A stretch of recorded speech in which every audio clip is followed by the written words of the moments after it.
What's up, YouTube? Just to let you know, yes, it's been a while since I put up a video. I know that.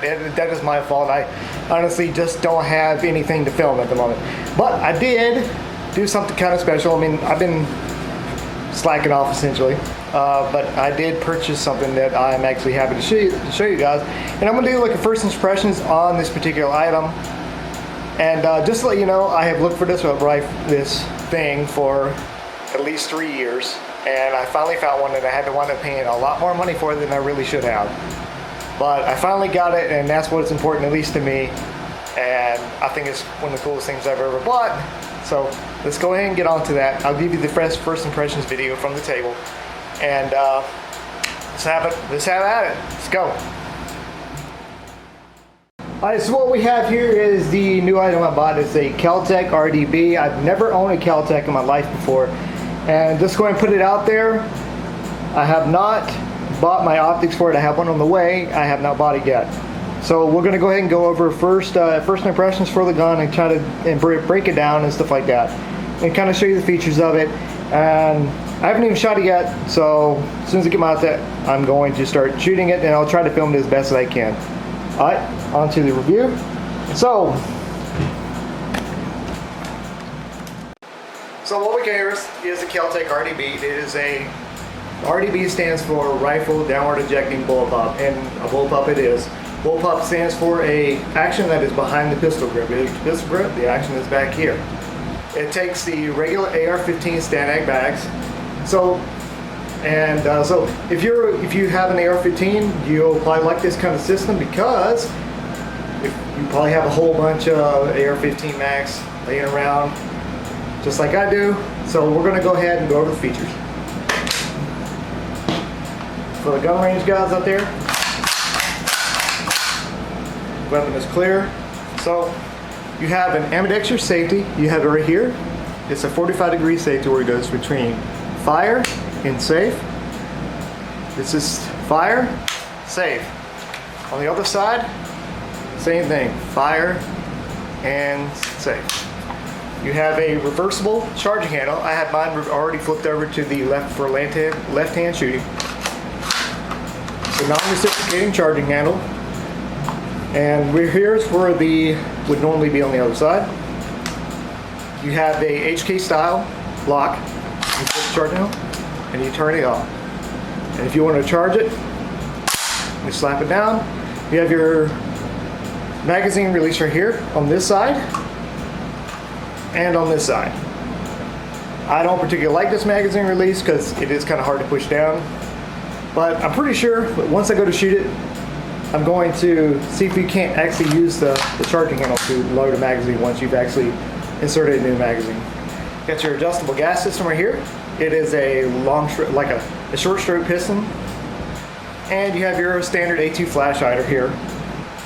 And the gun is mostly made out of polymer, as you can see. Kind of keltec-y with the checkerboard or alligator back patterning and stuff like that. And you have your takedown pins. You have 3 takedown pins here. So I'm going to put them out for you. Here, here, and here. And you have one other pin here to take off the handguard, right here, in case you wanted to take a handguard off, like if you were going to replace it with like a Lucky Irishman handguard. Alright, either way, now we're going to go, and you have, my bad, you also have your very, very short Picatinny reel. This gun is probably not very good for backup iron sights because you have such a short radius. So if I were you, get an optic that does not require batteries. If it runs a solar, tritium, or something like that, absolutely, because you don't have a lot of real estate here, and the backup iron sights are not going to be really good for this short Picatinny reel. So if you can, get an iron sight, get a optic that does not require batteries. All right, we're going to go on and to the table again and break down the rifle to show you its components and stuff like that.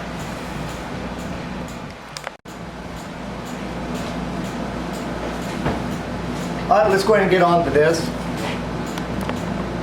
We're going to take apart the rifle for you to show you its components and other stuff that there might be for whenever you go to break it down for the first time to clean it.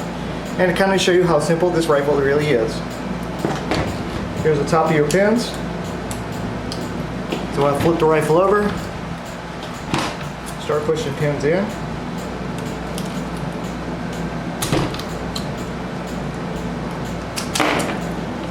These semi-captive pins.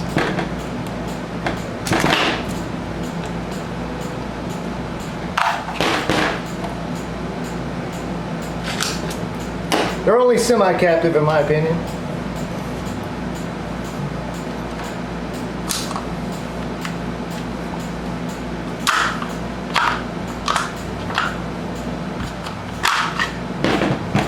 Okay. Here. Goes your trigger fire, your fire trigger, your fire control group.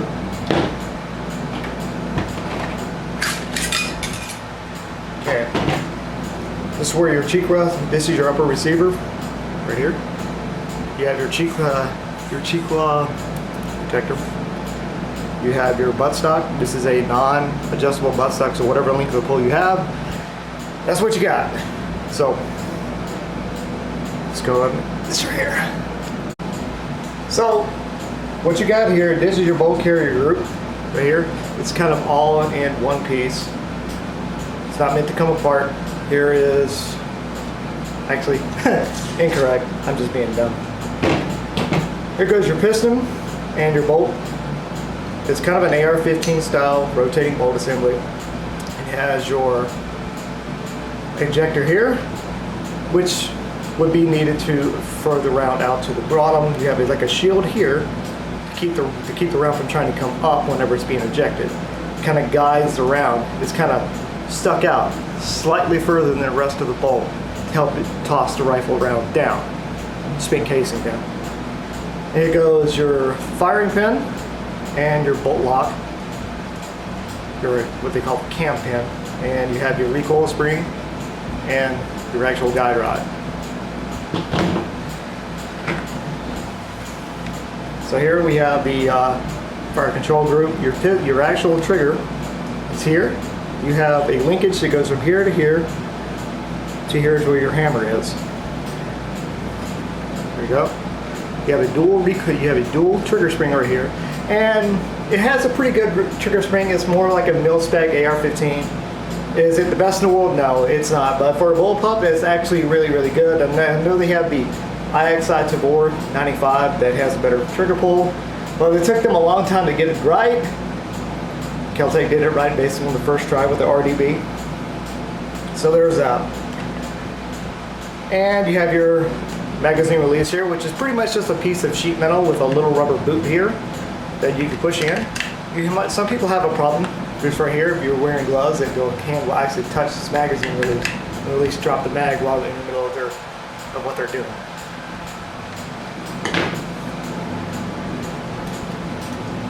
You have so this is the bolt carrier group, actual barrel and gas system.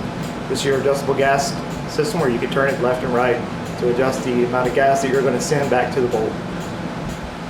It's I'm going to say like a light to medium profile barrel, so it might be able to take some kind of sustained fire, but it will eventually start to flop around a bit and start sending your rounds in places where you did not aim them at. So as long as you keep it a little, I'm pretty sure most of it's not going to be doing full auto fire, so for the most part you're going to not have to worry about that at all.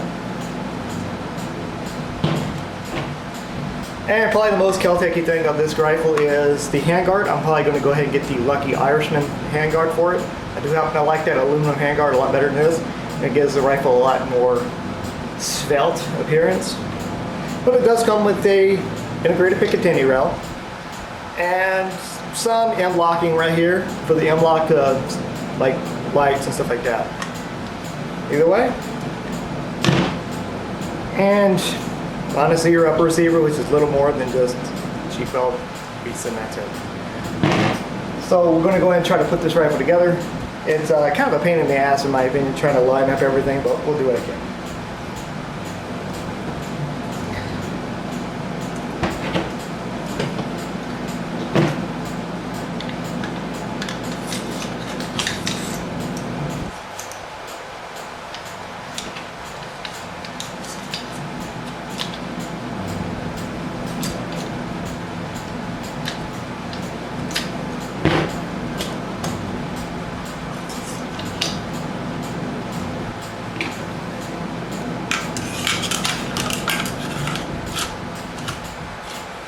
there's like this little hole that goes in your stock right here. It's kind of hard sometimes to get it to go in right.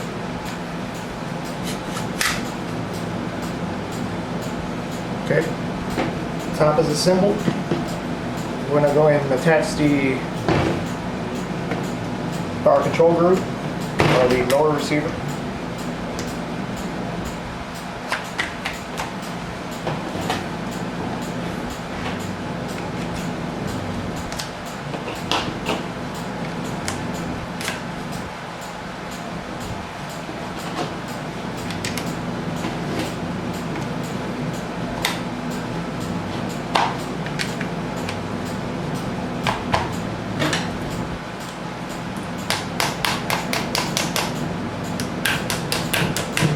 Last time I had a problem with this, didn't want to go in. Alright, where is that third freaking pin? They're all off the table. Either way.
Okay.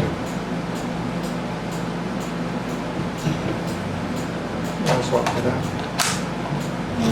Whatever. Good.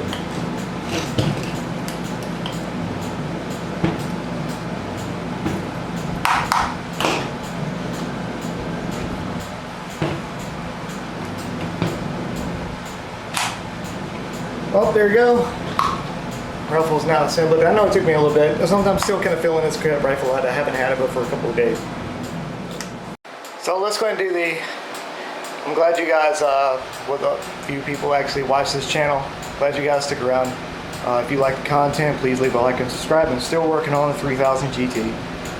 But I just really haven't got any parts, and apparently since it's so freaking hot in Arizona, I'm going to kind of wait till fall to start pulling the engine out. It's just too freaking hot right now, and I don't have a garage or anywhere to work on it that isn't out in the sun baking my freaking brains out. So it is what it is. I'll try to go ahead and get a new seat, but I do what I can when I'm able to. So either way, please leave that like and subscribe, share the video, and you guys have a nice day, and I will catch you guys later. Hopefully the next video will be of the rifle in action. I'm hoping by today I'll have my optic. It should be here. So either way, thank you for the viewership, and I will see you guys later.